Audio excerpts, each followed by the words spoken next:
অসমত মৃত্যু শহ গাহৰিৰ লোকচানৰ সন্মুখীন গাহৰি পালক ৰাজ্যৰ বিভিন্ন স্থানত গাহৰিৰ গাত দেখা দিছে ৰোগে মৃত্যু হৈছে শহ গাহৰিৰ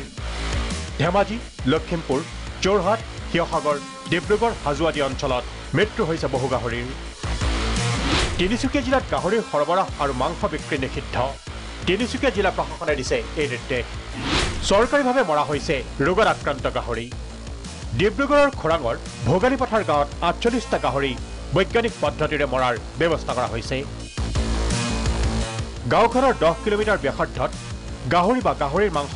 কিনা বেচা নিষিদ্ধ কৰা হৈছে আমাৰ কি হ'ল এতিয়া গভৰ্ণমেণ্টৰ আমাৰ যিটো ইনষ্ট্ৰাকশ্যন আছে তাৰ 1 কিলোমিটাৰটো ইনফেক্টেড জোন বুলি ঘোষণা কৰিব লাগে আৰু 10 কিলোমিটাৰ ভিতৰত এইটো ছাৰ্ভেইলেন্স জোন আৰু 1 কিলোমিটাৰ ভিতৰত যিখিনি গাহৰি থাকিব সেইখিনি গাহৰিখিনি কালিং কৰা হ'ব তাৰমানে মাৰি পেলোৱা হ'ব বৈজ্ঞানিক পদ্ধতিৰে যাতে জীৱ জন্তুবিলাক কষ্ট নাপায় আৰু 9 কিলোমিটাৰ ভিতৰত যিখিনি 10 কিলোমিটাৰ হ'ব 1 কিলোমিটাৰ ধৰি সেইখিনি ভিতৰত ছাৰ্ভেইলেন্স হ'ব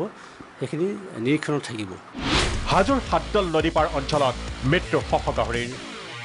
অঞ্চলটোত গাহৰি পালকসকলে ধৰিব পৰা নাই কি এই ৰোগ একোজন গাহৰি পালকৰ 50ৰ প্ৰায় 100টা পৰ্যন্ত গাহৰি মৰিছে চৰকাৰী সাহায্য বিচাৰি গলেও তাত বাতি কাঢ়িব লগা হয় এইসকল গাহৰি পালকে গাহৰিৰ চিকিৎসাৰ বাবেও চৰকাৰী পশু চিকিৎসকক ধন দিব লগা হয় 3 পৰা প্ৰায় 400 টকা দিব লাগিব এজনী গাহৰি যদি মই 100 গাহৰি যদি ট্ৰিটমেন্ট কৰিব লগা হৈ যায় 100 দুটা গাহৰি ট্ৰিটমেন্ট কৰা 40ৰ পৰা 50,000 টকাৰ মোৰ হেৰি হৈ যায় খৰচা হৈ যায় ডেইলি মই ইমান পইচা ক'ত পাম তাৰ ট্ৰিটমেন্ট বন্ধ কৰি দিলে গাহৰি মৰা গোটে চাফা হৈ গ'লে কিন্তু গাহৰিৰ গাত কি এই ৰোগ সোয়াইন ফ্লু হোৱাৰ কথা অস্বীকাৰ গাহৰি পালকৰ মতে এই ৰোগ আফ্ৰিকান সোয়াইন ফিভাৰহে খুবদাই গাহৰি পালক পল্লৱ গগৈৰ মতে গাহৰিৰ এই ৰোগক সোয়াইন ফ্লু বুলি অপপ্ৰচাৰহে চলোৱা হৈছে ই প্ৰকৃততে আফ্ৰিকান সোয়াইন ফিভাৰহে এক কথাত ক'বলৈ গ'লে এইটো ASF আফ্ৰিকান সোয়াইন ফিভাৰ বুলি কয় আফ্ৰিকান সোয়াইন ফিভাৰত কিছু গাহৰি মৃত্যু মুখত পৰিছে আৰু লগতে ক্লাছিকেল সোয়াইন ফিভাৰটো কিছু জায়গাত গাহৰি মৃত্যু মুখত পৰিছে গতিকে সামাজিক মাধ্যমত প্ৰচাৰ কৰিলে মই অনুৰোধ কৰিম যে সদায় এই যিটো হৈছে সেইটো প্ৰচাৰ কৰিব লাগে চৰকাৰৰ পৰা গাহৰি মৰাৰ বাবদ ক্ষতিপূৰণ দাবী গাহৰি পালক সন্থাৰ WHOৰ মতে 2010 চনতে শেষ হৈছিল সোয়াইন ফ্লু ৰোগাক্ৰান্ত গাহৰি মৰাৰ বাবদ চৰকাৰৰ পৰা বজাৰৰ দামত ক্ষতিপূৰণ বিচাৰিছে গাহৰি পালকসকলে লোকচানৰ ভয়ত বহু গাহৰি পালকে ৰোগীয়া গাহৰি গোপনে বজাৰত বিক্ৰী কৰাৰ কথা স্বীকাৰ কৰে গাহৰি পালক সন্থাই সোয়াইন ফ্লু বা H1N1 যোনটো ইনফ্লুয়েঞ্জা এ এইটো যিটো ৰোগ আছিলে বিশ্ব স্বাস্থ্য বিভাগ ৱৰ্ল্ড হেল্থ অৰ্গেনাইজেশ্যনে আপোনাৰ 2010 চন আগষ্ট মাহত পৃথিৱীৰ পৰা সম্পূৰ্ণ নিৰ্মূল হৈছে বুলি ঘোষণা কৰিছিলে সদৌ অসম গাহৰি পালক সন্থাৰ পৰা এটা দাবী আছে যে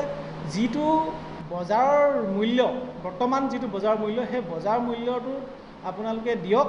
তেতিয়া আমাৰ যিসকল পালক আছে সেই পালকসকলে গাহৰিটো মাৰিবলৈ আপোনালোকক কাৰ্লিং কৰিবলৈ যিটো নিয়ম আছে সেই নিয়মৰ মতে আপোনালোকলৈ গাহৰিটো আগবঢ়াই দিব অন্যথা আমাৰ যিসকল পালক আছে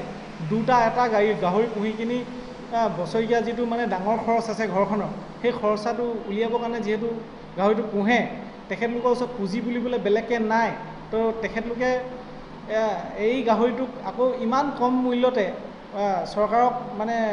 কাৰ্লিং কৰিবলৈ উলিয়াই দিয়াটো সম্ভৱ নহ'ব গুৱাহাটীত 4জনে সোয়াইন ফ্লুৰ পৰীক্ষা কৰোৱাইছে গাহৰিৰ এই ৰোগ মানুহৰ গালৈ বিয়পাৰ বিষয়টো এতিয়াও স্পষ্ট হোৱা নাই কিন্তু সন্দেহবশতঃ গুৱাহাটীত 4জনে H1N1ৰ পৰীক্ষা কৰোৱাইছে সোয়াইন ফ্লু আমাৰ সব GMCত সোয়াইন ফ্লু অহা নাই কিন্তু আমাৰ ল্যাবৰেটৰীত সোয়াইন ফ্লু কাৰণে H1N1ৰ টেষ্টিঙৰ কাৰণে আহে এজ পাৰ মাই অফিচিয়েল ৰেকৰ্ড গোজ 4জন পেচেণ্টৰ টেষ্টিং কৰা গৈছিল এই 4জনে প্ৰাইভেট হস্পিটেলৰ পৰা আহিছিল গাহৰিৰ এই ৰোগে সৰ্বশান্ত কৰিছে ৰাজ্যৰ গাহৰি পালকসকলক পশুপালন আৰু পশু চিকিৎসা বিভাগে এই ক্ষেত্ৰত যুদ্ধকালীন তৎপৰতা চলাব বিচাৰিছে গাহৰি পালকসকলে অন্যথা বহু নিবনুৱা যুৱক বৃহৎ লোকচানৰ সন্মুখীন হ'ব ব্যুৰো ৰিপৰ্ট প্ৰাগ নিউজ